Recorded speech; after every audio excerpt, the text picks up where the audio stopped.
Hello, my name is Mike Davis Marks, and I'm the managing editor of theveteran.uk and a co-founder and director of Veteran Force. Both those organisations are looking at the extraordinary skills that veterans can offer both employers and society at large. And we set up this Veteran Voice podcast series in order to talk to them about what they've got up to after their military service, and also about what they learnt from their military skills, taking them forwards. I'm currently seated in the old reading room at the Victory Services Club, where we are about to listen to Carol Bettridge, Joe Giordano and Paul Matson. All have got fascinating stories to hear. So without further ado, roll on. Paul, we started these podcasts some months ago, and I've been waiting from the very beginning to be able to interview you for one of these. Welcome, Paul Matson, CEO of Hull for Heroes, veteran and recent winner of the Valor Award for, basically much of Yorkshire. Yes, indeed, yeah. So, declare an interest straight away, which you know about already. That is, of course, I come from Hull. Of course. As you do. And, we live with the reputation of Hull sometimes when we go away from Hull and people say things nasty about it. But I've always loved the place. You've always loved the place. Indeed. And so it's a double pleasure to have you Thank on you. this podcast today. Speaking of Hull, can you go back to your childhood and how was it back there at the very beginning? How did it play out?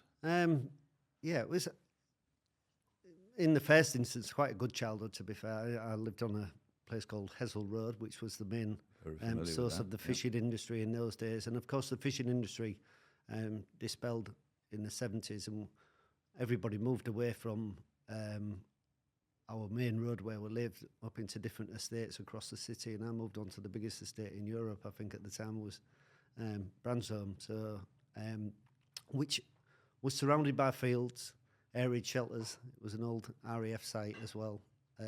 Absolutely fantastic to play in those sort of areas, and a brilliant first off childhood. Unfortunately, during my childhood, my dad at the time decided he was probably best off with a different lady and left us at home, and we struggled. My mum really struggled. How old were you then? Probably about 7, I think, something like that. So. Yeah. And you must have really missed him. Must have felt different. Yeah, it did. It obviously did around. feel different. Yeah, I had 2 sisters, so I had to sort of at 7-year-old become the man of the family, which is a bit mad, really. But right. Yeah, missed him terribly. But at the end of the day, you've got to get on with it, haven't you? At the end, so it was just to get on with it and carry on with life, basically. How was school? I struggled a little bit at school. I'm dyslexic, that I know now that I didn't know at the time. So I was forced always to stand on a chair and read books and things like that, because I thought if I read more books and I read them out, it would be a lot better for me, and I'd be able to read a lot better. And I literally just struggled and feared going to my English lessons, so I didn't do a lot of schooling. I ran away quite a lot from school and things. So. And of course, that goes back to an era when dyslexia was considered a bit of a failing rather than yeah, exactly that. something that can be people can be helped with. Yeah, no, beyond doubt. It was quite a big struggle, to be fair. And later on in later life in my senior schools, I really, really struggled. I just could not get to grips with it all, and was mostly didn't end my schooling, didn't end up with any A-levels or O-levels or anything. No exams, basically, so ran away from school. You then, I suppose, quite early, you could have been, 16 or so? Went into the army? 17, basically. So, yeah, I'd got a small job after I'd left school as on a building site. In them days, it was called the Job Creation Scheme, and you worked on a building site and they made you sweep up everywhere, and then at the end of your 6 months you never got a job, basically. So I did one of those job creation schemes. Really tried hard. I really did like working on a building site. I liked the building side of things and such, and seeing buildings go up, but never really got the chance to actually become a builder, if you like. So, unfortunately, part of my life as a younger lad, my mum had become a prostitute to help bring the funds in. She'd met different people, and I ended up with a stepdad, suffered abuse, and the only way out of that really was to run away to the military, and that would get me out the city, away from everything, and that's exactly what I did. Signed up one day, and a few days later I was somewhere else. So basically you were looking for a new family. Yeah, and gained a new family, of course. So gained some fun, learnt how to drink, and had a great time, to be fair. So. Did you go back to Hull much during your army period? No, not really. No, I just stayed away, really. And as you probably know, when I did leave the military, I ended up back in the city where I'd fallen down in the first place, basically. And it didn't take me long to fall back down. I turned to drink, ended up homeless, and 14 months on the streets. Literally came to a day where I wanted to take my life, because my life was pointless, really, as I felt at the time. And somebody offered me some help, and thankfully I accepted it. And I must admit, once I did accept that help, I actually felt a lot better as well, because it was just really, I felt that nobody could ever help me, and there was no way out. But somebody actually offering me the help that just turned me around, really, and thankfully that I moved forward quite quickly and grasped the help. When I was doing my research for this, I mean, we've talked a lot over the last few years, and other things I've read about you and so on. You actually had appointed a day when you were going to commit suicide, I believe. Yeah, I'd chosen the time. The mad thing about choosing to commit suicide, it's almost a relief. I felt so relieved that I'd chosen what to do, and this was the end of all my problems. It was such a relief. It was such a nice feeling. You seem to become in this vast world that you can't see anymore, and there's a haze around you. It's as if you've already committed suicide. It's a strange feeling, but it felt good.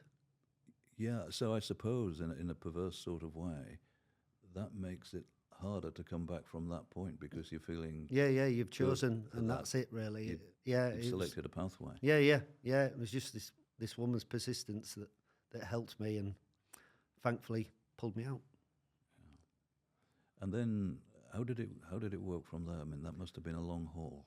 Yeah, it was a long haul. It was very difficult, to be fair, but it was also in a different way quite easy, because I'd chosen to take the help. I then, with determination, moved forward quite quickly, and I became a builder, albeit just a labourer for a couple of people, but learned their trade quite quickly, learned that they needed this next item first and all them sort of things, and rushing about trying to grab the things that they would need and set up the next rooms and things like that for whatever we was doing. It was in the double glazing industry at the time, so I'd set all the windows up and things, and they were so chuffed that they was getting this labourer quite cheap, and it was making them more money. I was really happy. And the boss of the company at the time had seen how well I worked and such like, pardon me, and one of their other teams had split his partner. His partner had gone off to work somewhere else and was looking for someone to labour for him. And the boss came and said, look, how about it? You fancy it? You'd earn a little bit more money. So I jumped at the chance and helped him along the way. And indeed, we worked that well together. It was really good. It was like brothers together, working really hard, and gained him a lot more funds. He, in the end, said, look, we've got to become partners, really. You know, it'd be much better if we work together and you get half the funds and I get half the funds. This is ridiculous. You're better than I am. Do you know what I mean? So we did that, and I ended up later life turning that around, working on my own in my own self-employment, and then picked up and ended up my own business in double glazing as a conservatory company, basically. And roughly how many years did that take? A fair few years, I must admit. So it was just taking on van and then another van and that sort of thing. So it was over a period of about 15 years to end up with the company. Yes. And just going back for a second to the point where beyond the suicide appointment that you didn't keep. Yeah. You then obviously there were drugs, alcohol, and all sorts Yeah. of things that you had to address. Yeah. As a veteran, how did you feel about what was on offer at that time locally for veterans? Well, I didn't know if there was anything on offer, to be fair. I didn't. I did look in the first instance when I first started falling down, but there didn't seem like there was enough answers in any way, shape or form. And I literally gave up looking and tend to drink even more. And as we all know, drink doesn't work, does it, to be fair? So, No. although I didn't feel so at the time, but I just wanted anything that would knock me out for the few hours. Then I didn't have any memories to go with them and such. So it'd be better if I was asleep, drunk, or drugged than it was when I was awake. So it's just a way of coping with things. I feel at the time that I was in. And if we could help more people in that state, then teach them that it is actually better not to be in that state, that there is a better life out there, then it would be a better state of play, I feel. So you had the difficult childhood, and then you go off to the army, come back. You're in the same city where your original problems started. Yeah. You then move on through all of that dreadful time. You've got your commercial roots, your business roots. Yes, indeed. Yeah. Going down. So you're beginning to become a bit of a success story, to put it mildly, at this point. But you must have been looking around you as well, because I know you to be a very... Yeah, I was. I could see there was things wrong, but to be fair, I didn't have any inclinations of doing anything about the military side of things. I sort of worked in the charitable sector within the community, basically. So I became the chairman of our village hall and fundraised to get a park for the children and that sort of thing. Yeah. Ran 3 rugby teams, some young lads rugby teams for a local club. Doing things like that. Was that league or union? That was league. It was a proper rugby. Yeah. From Hull. Yep. Yeah. So when did that change come then, in the way in which you viewed things around you, and you came to the point that you're seeing other people going through what you'd been through? I think it was one of those sheer luck moments, basically. I'd got an opportunity to work on a TV show called DIY SOS. Locally, we helped someone on one particular show, 10 days working, hoping I would get my name badge on TV and people would then buy my conservatories, really, if truth be known. But we finished that. I'd met some friends on there, and they were to go work on the next one, which was in Manchester. And they were building a veteran street, basically, or renovating a full street for veterans. Yeah. Fantastic that the princes came on board and such. So I asked my pal how it was going on the first day, and he said it absolutely awful. He said more people came to the Hull one than have come to build a full street. So I said, well, look, ask them if I can come, and I'll bring some of my lads, and we'll go up there and commute up there, and that'll give them, the lads who work for me, an opportunity to do the same thing I've just done. I'm sure they'd rather be paid and do some stuff for charity than be paid and work on my conservatories, if you like. So we did that. We shot up there. for some strange reason, I don't know why, but on the first DIY SOS I'd become quite pally with Nick Knowles, who's the main man at DIY SOS. Assumed I'd never see him again in my life, and obviously when I went up to Manchester, he was chuffed that I'd come up, and I was actually coming up from Hull. He made quite a big thing of it.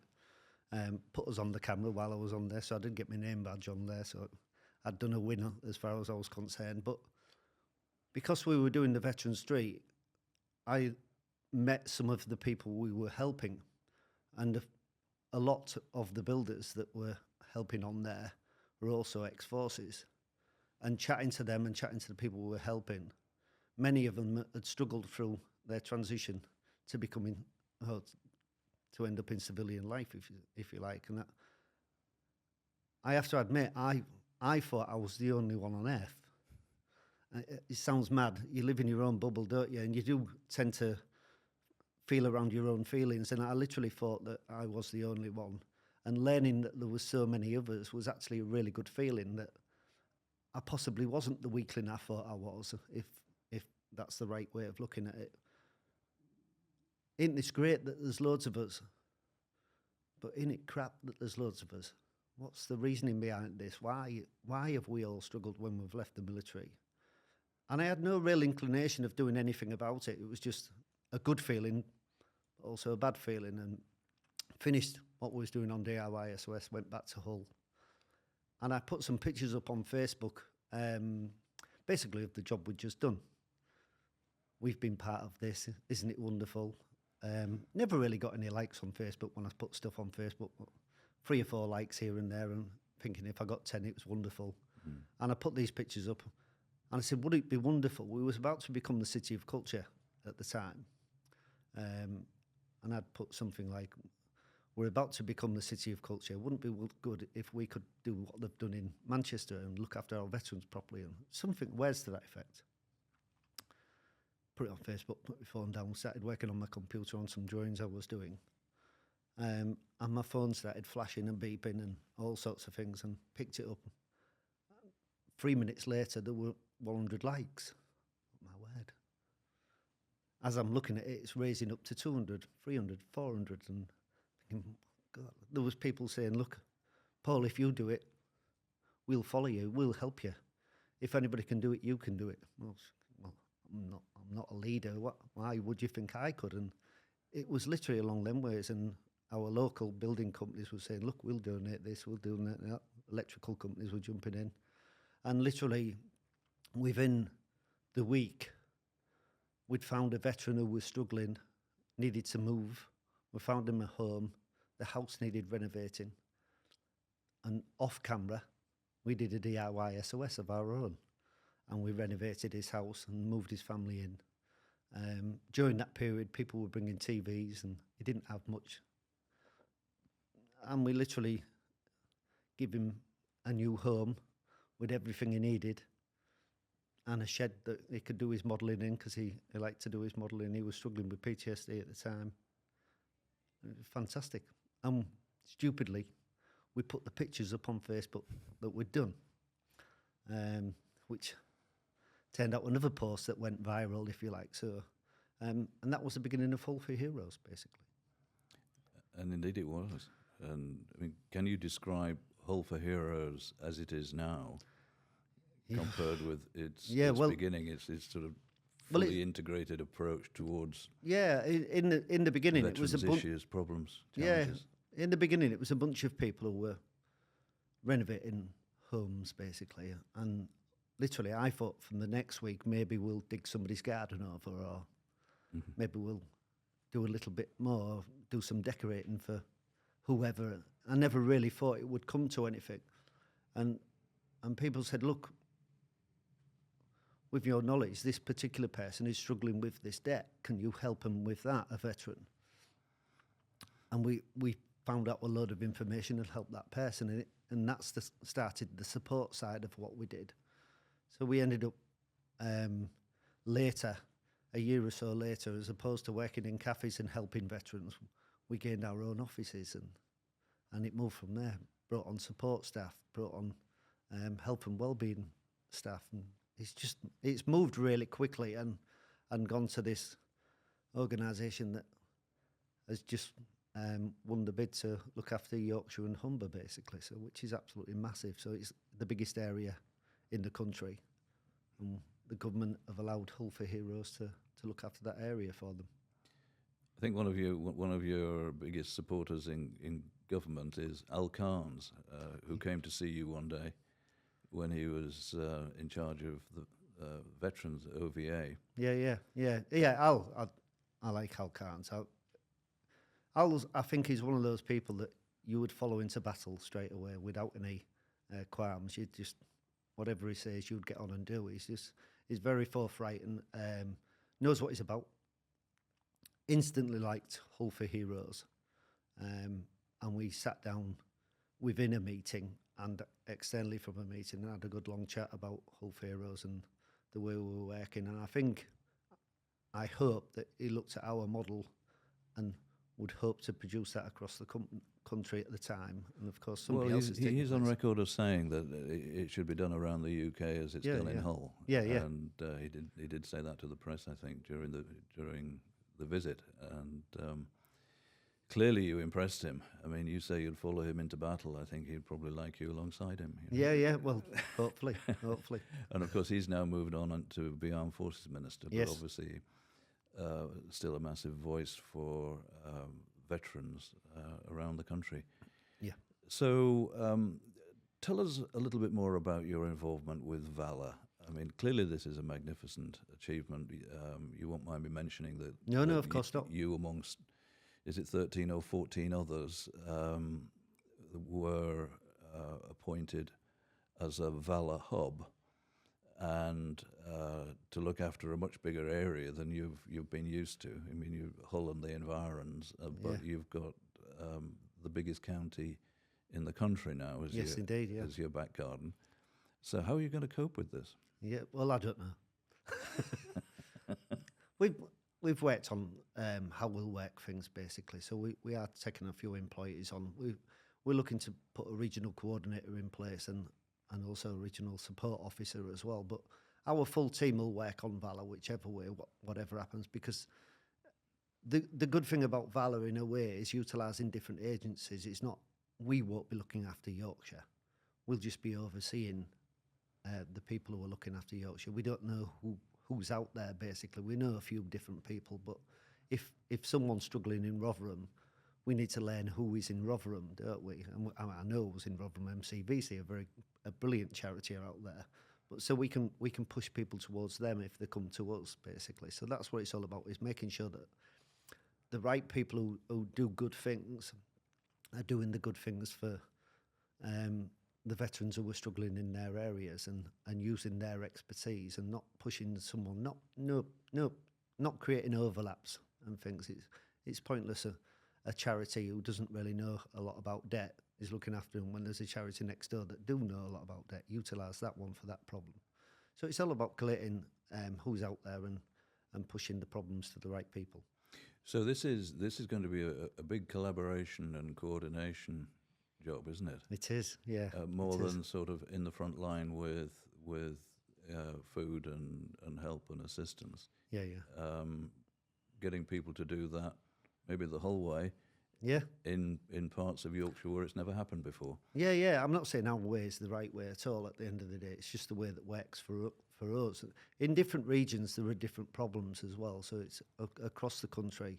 What happens in Hull doesn't happen in Portsmouth, of course. So it's just, it basically is trying to help other organisations with any problems they've got. If they're in that area, they're the only organisation in that area. Let's see what we can do to help them get different agencies involved, basically. So it's just a collation and a push to, not to push our way, but just to do it your way. It doesn't matter, as long as it gets done. That's the main thing. But also to collate how many people you are helping and push that to government. Then the government will know that these many people in Yorkshire are struggling with this. And it might be that Rotherham has a total different problem. They might have a big homeless problem, whereas Sheffield next door might not. Yeah. One of the things that impressed me greatly when I first heard about it was the way in which Hull for Heroes was using its resources, its people, its veteran force, and its food supplies and so on during COVID. Yeah. And you were actually making these available to the local populace where there was need. So in other words, that was, listening to that was one of the things that came into my head when I was in the process with my great colleague Mike Davis, Mark, of co-founding Veteran Force. You were always somewhere there in our heads, the idea of what you were doing there. Because, I mean, the country is in a difficult situation. We don't need to go into it here. Yeah. But you know, there is a lot of poverty of many and varied types. Beyond doubt. And during COVID, it was for ourselves. We knew that everybody had closed down, and all the different shops and all the different agencies, and it seemed that all the veterans organisations were also closing their doors for a period of time, and we were thinking, well, what then happens to the veterans we're supporting? What about these particular veterans who we're looking after who've got cancer and can't actually go to the shops, who can't actually get out at the moment? What about the older ones who are frail and things? So we decided to set up a little bit of a food bank, our first food bank, if you like, in a cupboard in our office. And we took out the books and everything in the cupboard and put some shelving in, put some Weetabix on the shelf and some different food items, and rang these people up and said, look, we'll do your food shops for you. What do you want? And literally use what we had on the shelf and utilise some funds that we had to run out there. But you then continued to do this, didn't you? After COVID, yeah. So that's one of the massive. And I mean, in the end, characteristics of the service you provide, not only to veterans but through veterans. Yeah. We do it now. I mean, during COVID, we'd ended up with free warehouses, and we were just pushing it out all over the place and serving the police and the ambulance and the fire service with their food and the hospital staff and things. So it did grow to quite a large amount of 500 different families a week and whatever else. But we have carried that on. We felt that during the rest of our time, people struggle. People struggle in debt. We utilise our food bank now. If somebody does come in debt, we do their food shop for them for that week. And we'll carry all that on for 6, 10, 8 weeks, however many it might be, till they can utilise the funds that would normally put on food, basically, to pay the bills off, and run their budgeting as well. Try and look at the budgeting and try and help them along that way. So eventually they can shop in our cheaper part of our community shop as well as go elsewhere, of course. And so you were, in fact, an inspiration behind what we're doing ourselves as Veteran Force, and we thank you for that. And also, we thank you for agreeing to become an ambassador for us in your part of the world. Yeah. And we look forward to doing a lot with you, and there's a lot to be done. So I don't think we're going to be sitting on our hands at all. And there are ways in which we can very much help each other to help veterans and also the greater populace. Yeah, beyond doubt. So thank you for that great opportunity, and thank you for your support towards Veteran Force, which, speaking of Al Khan's, I think he describes it as fantastic. I think good. That was one reflection he made somewhere. It's been a tragic week for you. Yeah. And the death of your close friend and Hull for Heroes colleague, Martin Chadman, clearly has taken its toll, obviously with yourself, your wife, your personal friends. You worked together. He was in the next office. Murdered in the streets of Hull. Yep. Senseless violence. How are you holding up on that? Now, I'm coming back, if you like, but last week I was broken. absolutely broken. Martin was one of the first people who came to help at Hull for Heroes. He'd offered, I think I'd got a donation of £500 and I put that on social media to say thank you to whoever it was that had donated it. And a message came through from Martin, who I didn't know at the time, and said, I'll round that up to £1,000. And I said, really, are you joking? And he quickly snapped back and said, why would I joke about that? You know what I mean? So I'll see you tomorrow at the house you're working at. So along comes Martin to the door, answered the door, an envelope passed over. I'm Martin, by the way, there's the £500, I'll get off. So I said, well, just hang fire. Can I just thank you for half a second before you run off? And he went, good at painting? So he said, yeah, I am good at painting. So well, join in then. So you might as well give us a hand while you're here, which he did. And then he very quickly become part of the team because Martin was a dream of a person, basically. Someone who just wanted to help people and would even say, even later in life when he's helped hundreds and hundreds of people, well, I only helped them. It was his way, basically. So he felt like he'd not done anything, really. Everybody loved Martin. He was just one of those people who could talk to anybody. If people rang up and they were struggling, Martin would go on the phone and talk to them, take the mickey out of the regiment, basically, and tell them that he'd come from the best regiment in the British Army. Of course he didn't. I did. So how could he? But he would just take the mick and end up laughing and joking with them when they've been struggling moments before. All of a sudden there was laughing and joking. And we do a 24-hour call out as well. So people who ring struggling in the middle of the night. Stupidly, I jump in a van, but I would always ring Martin, and Martin would just answer with, where we're going, and would come out with me to see people who were struggling.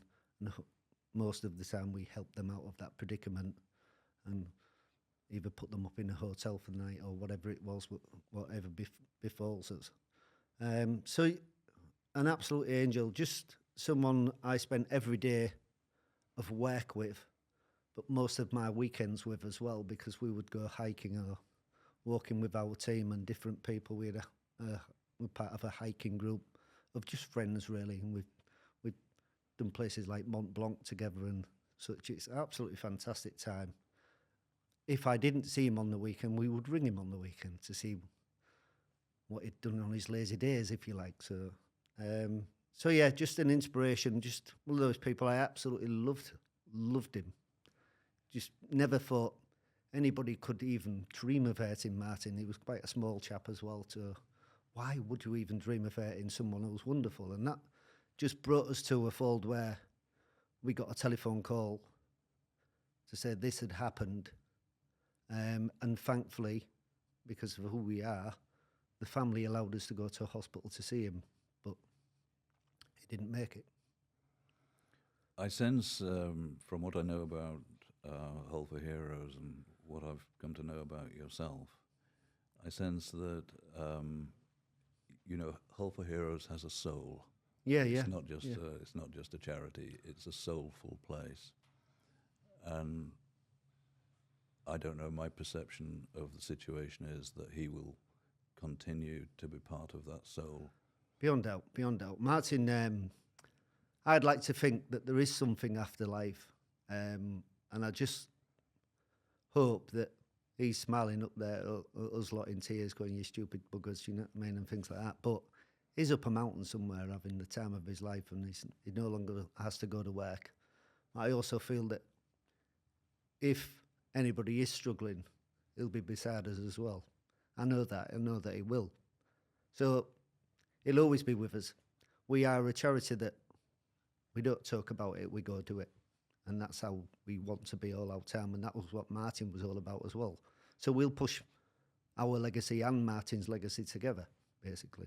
You'll go forward with his name? Yeah, beyond doubt. There'll be a Martin room somewhere, or yes, probably be asleep in it, more likely. But and his spirit will be around. Yeah, beyond doubt.